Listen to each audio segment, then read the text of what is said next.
Maharashtra TV news, आवाज सर्वसामान्यांचा। Breaking news. Dattashikhar संस्थानचे महंत कैलासवासी मधुसूदन भारती अनंतात विलीन। लाखो भक्तांनी दिला साश्रुनयनांनी अखेरचा निरोप।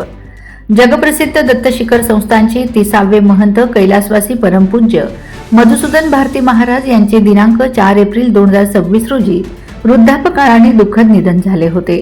त्यांच्यावर दिनांक 5 एप्रिल 2026 रोजी दुपारी 3 वाजता शोकाकुल वातावरणात दत्तशिखर परिसरात अंत्यसंस्कार करण्यात आले। यावेळी लाखोंचा जनसागर उसळला होता।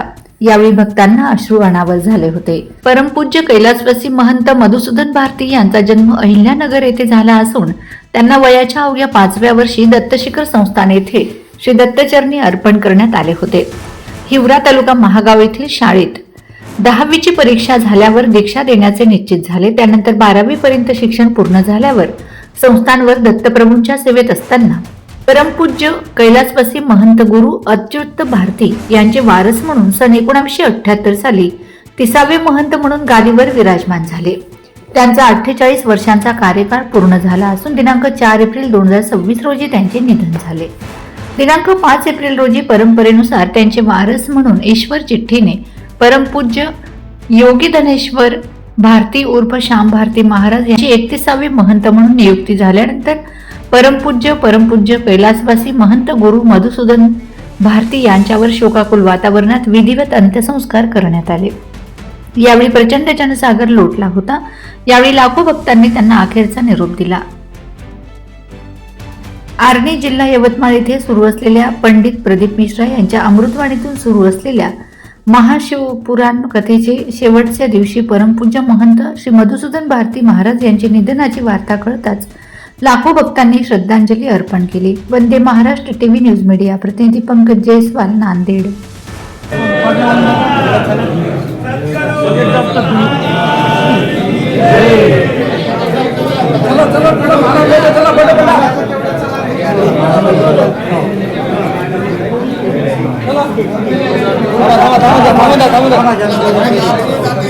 दत्तात्रेय महाराज की जय।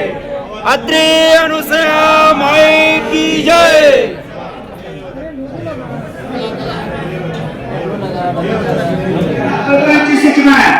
श्री मधुसूदन भारती महाराज की आवाज चिंतन श्री गुरुदेव दत्त। सगळ्यांनी खाली बसून घ्या, सगळ्यांनी खाली बसून घ्या। हात जोडून खाली बसा, सर्व खाली बसा, सर्व खाली बसा। मोबाईल कोणाचा पडलेला आहे? मोबाईल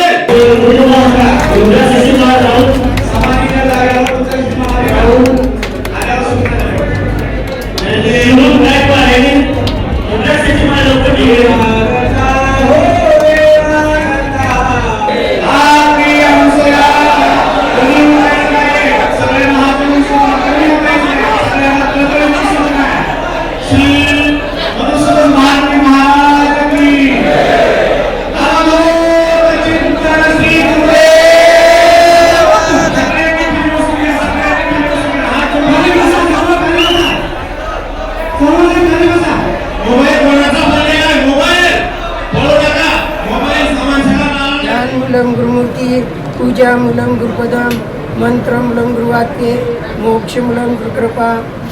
या ठिकाणी 1008 मधुसूदन भारती महंत महाराज यांनी म्हणजे 60 वर्षे या ठिकाणी गादी समर्थपणे चालवली। त्याग, वैराग्य आणि त्यांच्या बोलण्यामध्ये अद्भुत अशी शक्ती होती। जसे आईपाशी लुकरू केल्यानंतर माहेरला जर लेक आल्यानंतर ती माय म्हणजे आपल्या लेकराला कशी प्रेम देती, कशी जिव्हाळा देती, कशी आपुलकीने बोलती, तसं आम्ही माहूर आल्यानंतर दत्तगुरूंचं दर्शन करून महंत महाराजाच्या दर्शनासाठी आम्ही पोहोचत होतो। त्यांनी आम्हाला मायेवर म्हणजे आशीर्वाद देत राहावं, आम्हाला त्यांनी प्रेमाने बोलावं। जशी लेकराला माय सोडून जाती, जसे लेकरू पोरखं होतं, तशी आमची अवस्था काल फोन ऐकलं की तसं आम्हाला वाटलं, आम्हाला डोळ्यातून आसुरीच्या धारा लागल्या. मग विठंबन महाराजांनी मला फोन लावलं होतं. मग मी लगेच इथं 11:30 वाजता पोहोचलो.